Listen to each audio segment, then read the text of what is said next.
अजीज तलबा, हमारा आज का topic classification of education research by method है।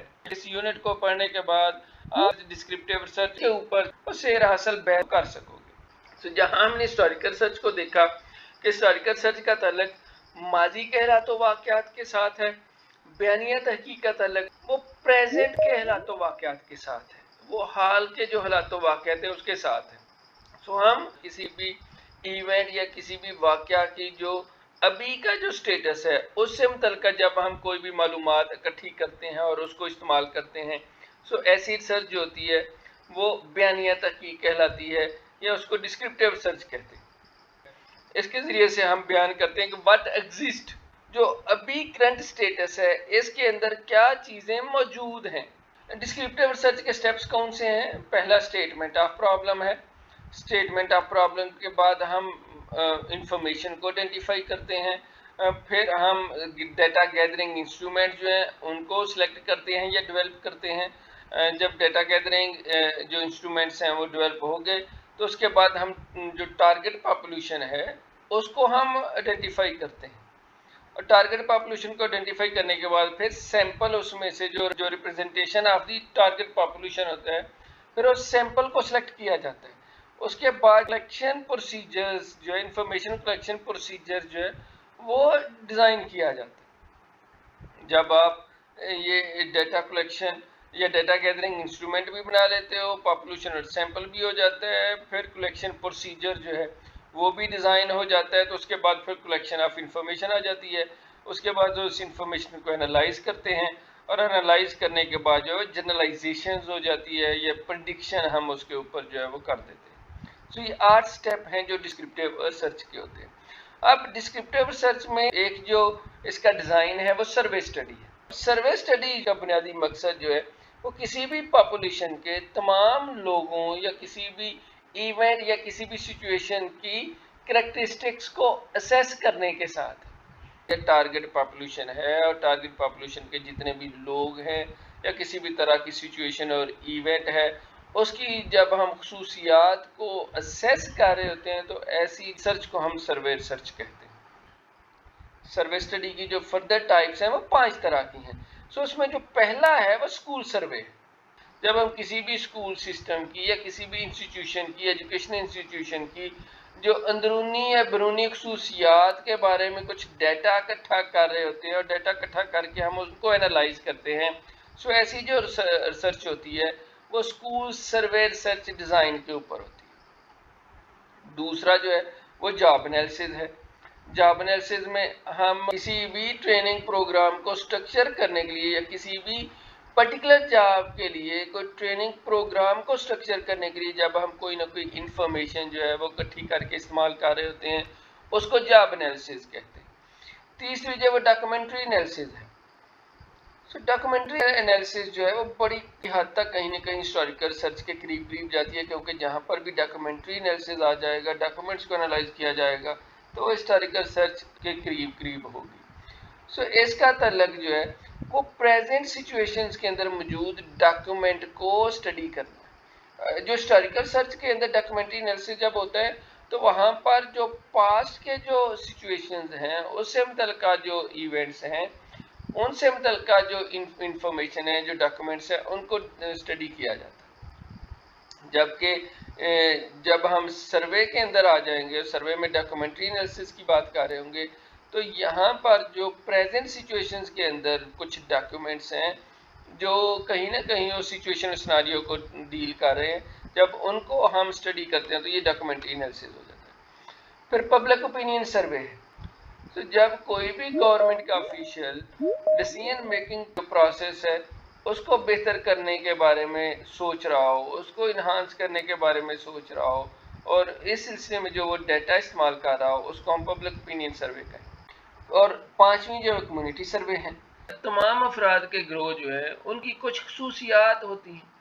तो जब हम किसी भी ग्रोह या किसी भी कम्युनिटी की इंटरनल या एक्सटर्नल खसूसियात के बारे में कोई डेटा इकट्ठा करते हैं और डेटा इकट्ठा करके उस कम्युनिटी के बारे में हम देखते हैं कि वो फ्यूचर में किस तरह से बिहेव करेगी या प्रेजेंट में किस तरह से बिहेव कर रही है, फ्यूचर में किस तरह से बिहेव करेगी, ऐसी जो रिसर्च होती है उसको कम्युनिटी सर्वे कहते हैं।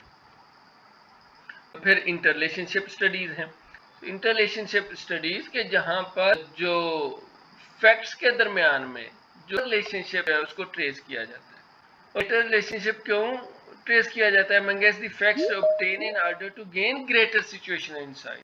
ہم ریلیشنشپ کو ٹریس کرتے ہیں تاکہ زیادہ سے زیادہ بہتر انداز میں اس حالات و واقعات کے اندر جو ہے وہ دیکھا جا سکے، جانکا جا سکے، اور پھر اس کے بارے میں فیوچر میں پھر پلاننگ جو ہے وہ کی جا سکے. تو اس کو ہم انٹر ریلیشنشپ اسٹڈی کہتے ہیں. 3 طرح کی انٹر ریلیشنشپ اسٹڈیز ہیں. پہلی جو ہے وہ کیس اسٹڈی ہے. کیس اسٹڈی جو ہے وہ کسی بھی فرد کی سچویشن کے بارے میں یا کسی بھی فرد کی شخصیت کے بارے میں بڑا جو ان ڈیپتھ انالیسز کرتی ہے، ان ڈیپتھ پروب کرتی ہے. تو کسی بھی فرد کی جو اس کی شخصیت کے حوالے سے یا اس کی جو کرنٹ سچویشنز کے حوالے سے جب بڑا گہرائی سے مطالعہ کیا جاتا ہے تاکہ اس کی اس پرٹیکولر کنڈیشنز کے بارے میں کچھ جو ہے پیش گوئی کی جا سکے، کچھ چیزوں کو ڈائگنوز کیا جا سکے تاکہ جس بھی مسئلے کا اس کو سامنا ہے اس مسئلے کے لیے کوئی کریکٹیو میئرز جو ہیں وہ اختیار کیے جا سکے. ایسی ریسرچ کو ہم کیس اسٹڈی کہتے ہیں. جو دوسری ہے وہ کازل کمپیریٹیو اسٹڈیز ہیں. سو یہ جو لائکنیس اور ڈفرینسز ہیں کسی بھی فنامنا کے اندر ان کو کمپیئر کرتی ہے، اور اس کا بنیادی مقصد جو ہے وہ اس چیز کی نشاندہی کرنا ہوتا ہے کہ وہاں پر کوئی ایسے فیکٹرز یا ایسے کوئی سرکمسٹانسز تو موجود نہیں ہیں کہ جن کی وجہ سے یہ حالات و واقعات، یہ جو سچویشن ہے، یہ جو کنڈیشن ہے، یہ وقوع پذیر ہوئی. سو ایسی جو ریسرچ ہوتی ہے اس کو کازل کمپیریٹیو اسٹڈیز کہتے ہیں. اور تھرڈ ون جو ہے یہ کوریلیشن اسٹڈیز ہے. کوریلیشن اسٹڈی جو کسی بھی 2 یا 2 سے زیادہ ویریبل کے درمیان میں کسی بھی طرح کے جو ریلیشن شپ ہے اس کا ایکسٹینٹ ڈٹرمن کرتی ہے کہ کس طرح کا ریلیشن شپ ہے. تیسرا ڈسکرپٹیو ریسرچ کی جو ڈیزائن کے اندر وہ ڈیولپمنٹل اسٹڈیز ہیں. سو ڈیولپمنٹل اسٹڈیز کا تعلق کسی بھی فنامنا اسٹیٹس کے ساتھ ہے یا انٹر ریلیشن شپ کے ساتھ ہے یا کسی بھی چینج کے ساتھ ہے کہ جو over a period of time وقوع پذیر ہو رہی. سو وقت کے ساتھ جو تبدیلیاں رونما ہو رہی ہیں یا مختلف ایونٹس کے درمیان میں جو انٹر ریلیشن شپ ہے یا فنامنا اسٹیٹس ہے اس کا تعلق اس کے ساتھ. 3 طرح کی ٹائپس ہیں ڈیولپمنٹل اسٹڈیز کی. سب سے پہلی گروتھ اسٹڈیز ہیں. سو گروتھ اسٹڈیز لانگیٹیوڈنل ہوتی ہیں یا کراس سیکشنل ہوتی ہیں. سو لانگیٹیوڈنل ٹیکنیک جو ہے یہ بڑی سیٹسفیکٹری ٹیکنیک ہے کہ جس کے ذریعے سے ہیومن ڈیولپمنٹ کو اسٹڈی کیا جاتا ہے. جو اسی طرح سے کراس سیکشنل ٹیکنیک کا تعلق ایسے ایونٹس کو اسٹڈی کرنے کے ساتھ ہے کہ جہاں پر آپ زیادہ خرچ برداشت نہ کر سک رہے ہو.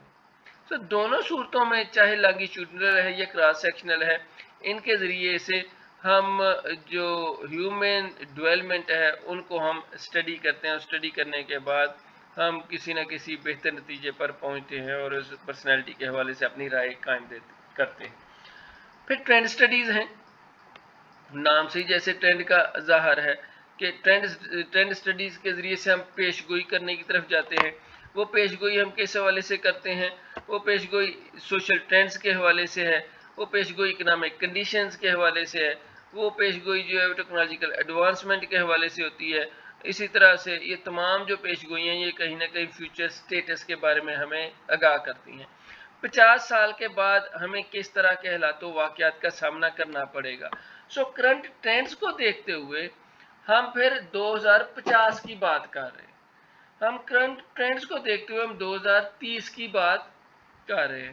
اگر ہم آج کے کرنٹ ٹرینڈز کو دیکھتے ہیں اور یہاں پر پاکستان کے اندر پاپولیشن کی گروتھ کو دیکھتے ہیں تو پھر ہم کہتے ہیں جی 2050 میں ہماری آبادی کتنی ہو جائے گی اور پھر ہمیں کس طرح کے جو ریسورسز ہیں وہ درکار ہوں گے. اکنامیکل کنڈیشن کرنٹ کس طرح سے چاہ رہی ہے اور ڈالر جو ہے وہ کس سپیڈ سے اوپر جا رہا ہے. اگر اسی سپیڈ سے جاتا رہا تو پاکستان جو ہے وہ دیوالیہ ہو جائے گا. سو یہ ٹرینڈ سٹڈیز کے اندر ہم یہ بات بیان کرتے ہیں اور اس میں ہم جو کرنٹ جو حالات و واقعات ہیں ان کو دیکھتے ہوئے فیوچر کے بارے میں ہم پریڈکشن جو ہے وہ کرتے ہیں یا فیوچر کا سٹیٹس ہم بیان کرتے ہیں. تیسری جو ماڈل اور سسٹم ڈیولپمنٹ ہے. یہ ایسی ریسرچ ہے کہ جس کے اندر ہم کوئی بھی کریٹیو ڈیولپمنٹ کرتے ہیں، کوئی بھی ماڈل اور سسٹم ہم اپنی طرف سے پیش کرتے ہیں. जो हम एक तरह से पैराडिग्म शिफ्ट की सूरत में हम पेश करना चाहते हैं कि एक सिस्टम पहले से मौजूद है, आप उसकी जगह पे एक नया सिस्टम इंट्रोड्यूस करवाते हो कि जिसके ज़रिए से हम किसी भी पहले से मौजूद सिस्टम की इफेक्टिवनेस और एफिशिएंसी को बेहतर करने के लिए काम करते हो, या आपका वो जो मॉडल है वो उस सिस्टम को पहले से बेहतर तौर पर रन करने में मदद देता है। मकसद आपका क्या है? सिस्टम की बेहतरी की तरफ जाना। तो उन गोल्स को हासिल करने के लिए फिर आप जो रिसर्च करते हो वो मॉडल और सिस्टम डेवलपमेंट स्टडी कहलाती है।